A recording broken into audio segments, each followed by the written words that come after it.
ছাত্ৰ-ছাত্ৰীসকল, মই তৰুণ চন্দ্ৰ শৰ্মাই আজি অষ্টমমান শ্ৰেণীৰ এটা চলকযুক্ত এক ঘাতৰ সমীকৰণৰ বিষয়ে আলোচনা কৰিবলৈ ওলাইছোঁ। আচলতে এইটো আমাৰ অষ্টম শ্ৰেণীৰ দ্বিতীয় পাঠ। এই দ্বিতীয় পাঠটোত আমি ভিডিঅ' যোগে 4টা বা 5টা খণ্ড শেষ কৰিব পাৰিম। এতিয়া মই ইয়াৰ এই চলকযুক্ত বুলি কওঁতে আমি ইয়াৰ ওপৰত ধাৰণা এটা দিবলৈ প্ৰথমতে চেষ্টা কৰিছোঁ। তোমালোকে ভালদৰে লক্ষ্য কৰিবা। এতিয়া আমি এই যে এটা চলক, আমি বাৰু সমীকৰণলৈ নাযাওঁ, এটা চলক, এটা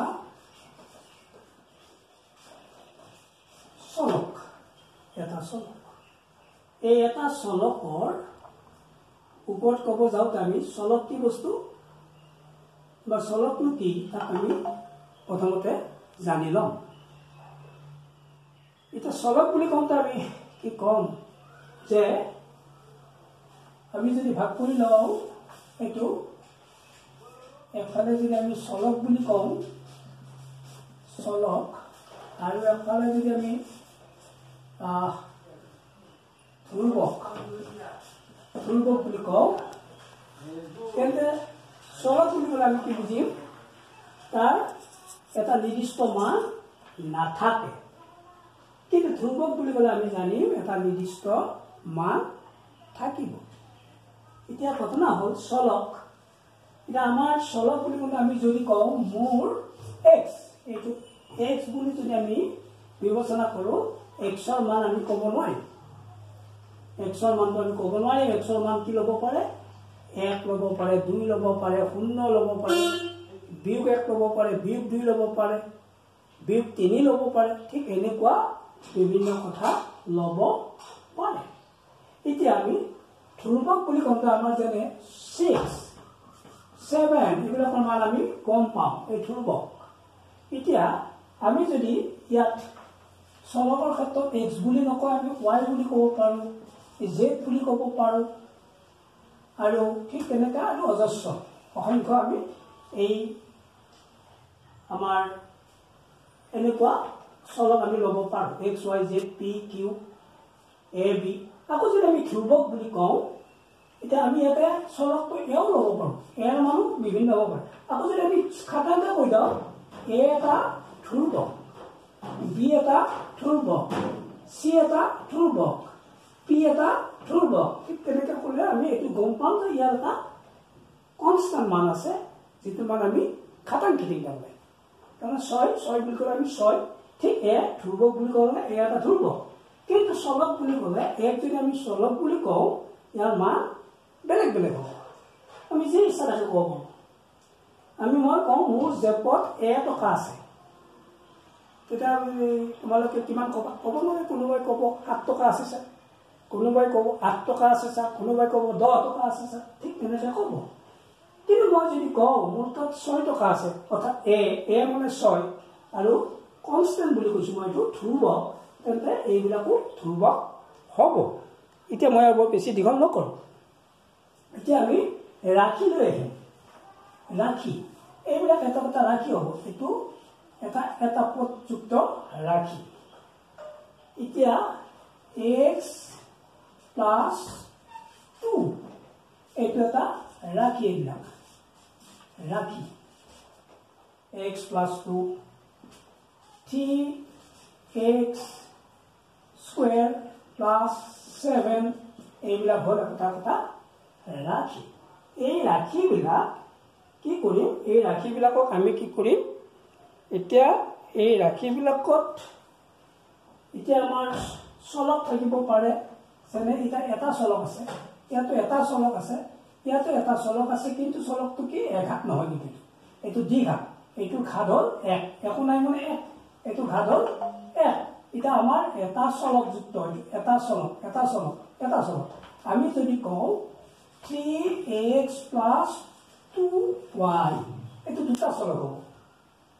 দুটা চলক বিশিষ্ট এটা ৰাখি আকৌ যদি আৰু এটা দাও 3z তেতিয়া আমি কম তিনটা চলক যুক্ত এটা ৰাখি ঠিক তেনেকৈ আমি বিভিন্ন সংখ্যা দি আমি যদি আমি বেলেগ বেলেগ এৰি দাও আৰু যদি লেখো 7p - 6 q তেতিয়া আমাৰ কেইটা চলক হ'ব এটা দুটা তিনটা চাৰিটা পাঁচটা এনেকৈ বাঢ়ি যাব এটা দুটা তিনটা চাৰিটা পাঁচটা চলক যুক্ত এটা এইটো এটা ৰাখি ই এটা ৰাখিহে আছে গতিকে আকৌ ই হ'ল ইয়াৰ সৰ্বোচ্চ ঘাত 1 চবতে 1 আছে গতিকে 1 ঘাত যদি আমি 3 লিখিছিলো মই 3x² - 7x তেতিয়া এইটো কিন্তু যাৰ ঘাতটো বেছি এইটো দুটা ঘাত ইয়াত 1 গতিকে আমাৰ এইটো দ্বিঘাত ৰাখি আকৌ যদি তিনিটা ঘাত দাও আমি তেনে 5x³ - 7x² +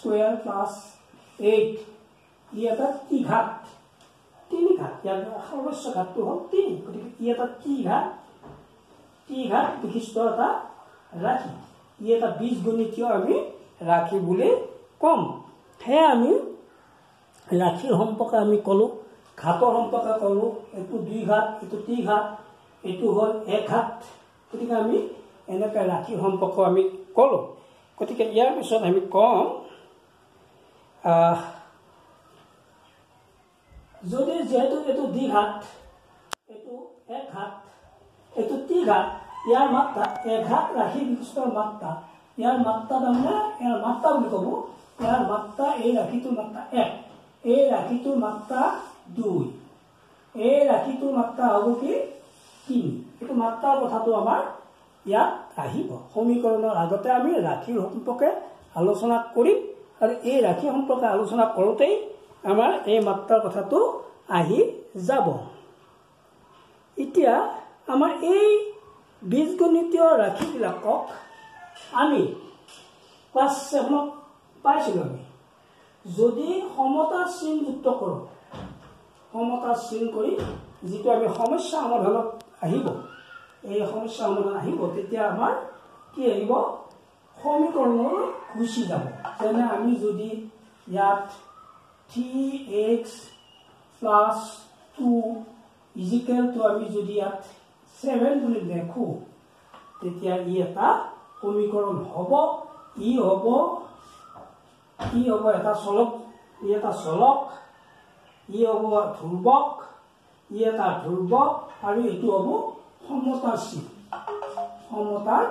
চিহ্ন গতিকে এই সমতাৰ চিহ্নযুক্ত যিবিলাক সমস্যা সমাধান কৰিম এই সমস্যা সমাধানবিলাকক আমি কি কৰিম সমীকৰণত অন্তৰ্ভুক্ত হৈ যাব গতিকে আমি এই সমীকৰণবিলাক সমাধান কৰিব যোৱাৰ আগতে ৰাখি আৰু সমীকৰণৰ মাজত প্ৰভেদটো গতিকে আমাক যদি কয় যে 1 ঘাত বিশিষ্ট এটা ৰাখিৰ উদাহৰণ দিয়া তেতিয়া যদি আমি এনেকৈ লিখো 1 ঘাত বিশিষ্ট 2x + 7 ই এটা ৰাখি হ'ব কিন্তু আমাৰ যদি দিয়া যায় ইজিকেলটো দি সমানটো দি পেলাই কিবা এটা সংখ্যা দিওঁ 0 দিওঁ বা 7 দিওঁ বা 5 দিওঁ ই এটা কি হ'ব সমীকৰণ হ'ব এই সমতাৰ চিনটো দিয়াৰ পিছতে ই সমীকৰণলৈ পৰিৱৰ্তন হ'ব আৰু ই কি হ'ব ৰাখি হ'ব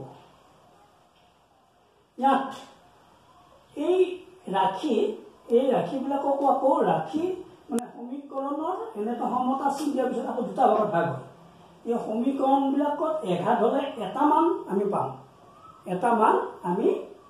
এটা মূল পাম এটাৰ কাৰণে ই সিদ্ধ হ'ব এটা মানৰ বাবে 100 কিন্তু কিছুমানত কি হয় যিকোনো মানৰ বাবে সি সিদ্ধ হয় তেতিয়া সি কিন্তু সমীকৰণ হৈ নাথাকিব সি কি হ'ব অভেদ হ'ব গতিকে সমীকৰণ আৰু অভেদৰ এটা পাৰ্থক্য আছে গতিকে সমীকৰণ হ'লে এটা নিৰ্দিষ্ট মানৰ কাৰণে সত্য হ'ব ইয়াৰ পিছৰ ক্লাছটোত মই সমীকৰণ সমাধানৰ বিষয়ে আলোচনা কৰিম কেনেকৈ কৰিম তাকে মই আগবঢ়াম